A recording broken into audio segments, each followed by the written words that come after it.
ఈరోజు రెండవ రోజు నిన్న ప్రారంభమైంది పచ్చదనం స్వచ్ఛదనం కార్యక్రమం 9వ తారీఖు వరకు జరుగుతుంది.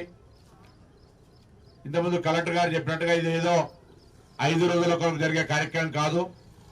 మన జీవితంలో ఒక భాగం చేసుకోవాలి ఈ యొక్క స్వచ్ఛదనాన్ని, పచ్చదనాన్ని. అప్పుడే రాబోయే తరాలకు మనం మన బాధ్యత నిర్వహించినట్టయితుంది.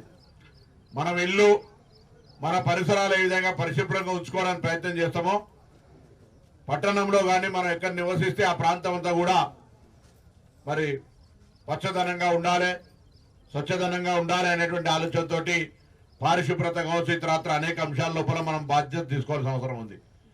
కాబట్టి దయచేసి అందరూ కూడా ఇలా మనం అందరం కూడా ప్రతిజ్ఞ చేయాల్సిన అవసరం ఉంది. మనకు భవిష్యత్తులో మనం రాబోయే తరానికి మనం ఎటువంటి పొరపాటు చేయకుండా వాళ్ళు కనీసం ఆరోగ్యంగా బతకాలంటే, ఎందుకంటే ఇప్పుడు చూస్తూ ఉన్నాం పేర్లు చెప్పలేనన్ని వింత వ్యాధులు, చిన్న వయసులోనే కిడ్నీలు ఫెయిల్ అయి డయాలసిస్ పోయి చిన్న వ్యాధిలోనే గుండె నొప్పులు వచ్చి ఆకస్మిక మరణాలు అనేకంగా మారుతున్నటువంటి ఇటువంటి పరిస్థితులను అధిగమించడానికి మనం వీలైనంత వరకు స్వచ్ఛంగా గాలిని పీల్చుకునేటువంటి గాలి కానీ, మనం తాగేటువంటి నీరు, ప్రధానమైనటువంటి ఆరోగ్యానికి ప్రభావితం చేసేటువంటి గాలి, నీరు, మనం తినేటువంటి తిండి, ఈ మూడు మన శరీరంలోకి ఈ మూడు కలుషితమైపోతున్నటువంటి పరిస్థితుల్లో వాటిని బాగుండాలనేటువంటి కాపాడుకోవడానికి మానవ తప్పిదం జరగకుండా మన బాధ్యత నిర్వహించాలనే సందర్భంగా ప్రభుత్వం ఈ కార్యక్రమం తీసుకుంది.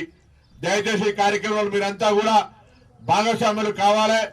ప్రభుత్వం ఎన్ని కార్యక్రమాలు తీసుకున్నా ప్రజల సహకారం లేకుంటే ఆ కార్యక్రమాలు విజయవంతం కావు.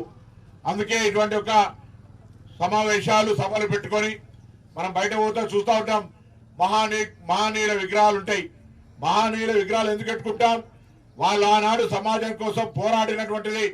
ఆ విగ్రహాన్ని చూడగానే మన లోపల ఒక అంశం స్ఫురించాలి, ఆ విధంగా మన లోపల పరివర్తన రావాలని ఈరోజు సభలు, సమావేశాలు కూడా లేదా ఇటువంటి కార్యక్రమం ప్రత్యేకంగా ఒక డ్రైవ్, ఒక స్పెషల్ ప్రోగ్రాం పెట్టుకునే ఉద్దేశం కూడా అందరూ కూడా భాగస్వాములై ఈ అంశం గురించి ఎక్కడ కూడా విస్మరించకుండా కార్యక్రమంలో భాగస్వామ్యం కావాలని, తప్పకుండా ఈ స్వచ్ఛదనం పచ్చదనం కార్యక్రమం ద్వారా రాష్ట్రం మొత్తం, అందులో హుస్నాబాద్ నియోజకవర్గ ప్రజల యొక్క ఆరోగ్యాన్ని కాపాడడానికి ప్రజలందరూ, ఇక్కడ ఉన్నటువంటి అందరూ కూడా విధిగా ఒక మొక్క నాటడం, దాన్ని కాపాడుకుంటామనేటువంటి ఒక మాట మీరందరూ ఇచ్చినట్టయితే దాని తదుపరి శాసనసభ్యుడిగా నేను మీ అందరి యొక్క భవిష్యత్తుకు సంబంధించినటువంటి విద్య, వైద్య తదితర విషయాల లోపల నా బాధ్యతను కూడా మరింత బాధ్యతగా నిర్వహిస్తాననే మాట మనం చేస్తా ఉన్నా.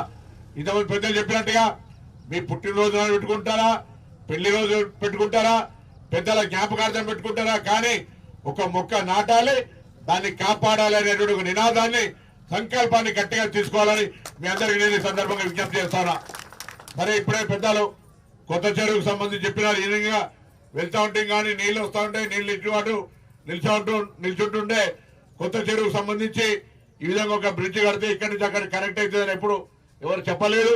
తప్పకుండా జిల్లా కలెక్టర్ గారు ఇప్పుడే ఇరిగేషన్ శాఖ అధికారులకు సూచన చేయడం జరిగింది.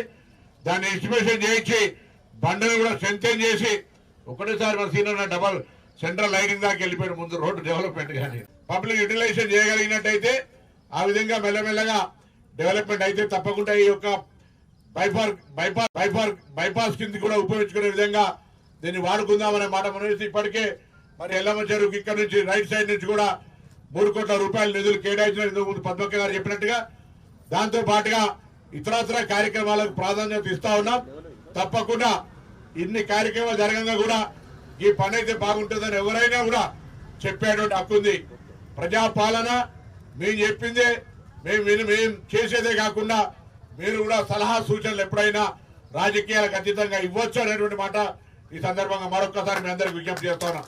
ఎన్నికల వరకు రాజకీయాలు ఎన్నికలైన తర్వాత నేను అన్నట్టుగా ఎక్కడైనా ఈ సమస్య ఉంది, ప్రజల సమస్య ఉంది, తప్పకుండా వాటి పరిష్కారానికి ప్రయత్నం చేస్తాం. ఇలా వర్షాలు పడతా ఉన్నాయి. చాలా కాలం నుంచి రోడ్లు నిర్మాణంలో 8 నెలలు అయింది. రాష్ట్రంలో ఉన్నటువంటి ఆర్థిక పరిస్థితి తెలుసు. అక్కడ ఇక్కడ చిన్న చిన్న రోడ్ల పరంగా ఇబ్బందులు ఉన్నటువంటి మాట నాకు తెలుసు. వాటిని కూడా వీలైనంత తొందరలో ప్రతిపాదనలు చేయబడ్డాయి. పంచాయతీరాజ్ శాఖ కావచ్చు, లేకపోతే గిరిజన శాఖకు సంబంధించి కావచ్చు, లేదా ఇతరత్ర అనేక కార్యక్రమాలు జరుగుతూ ఉన్నాయి.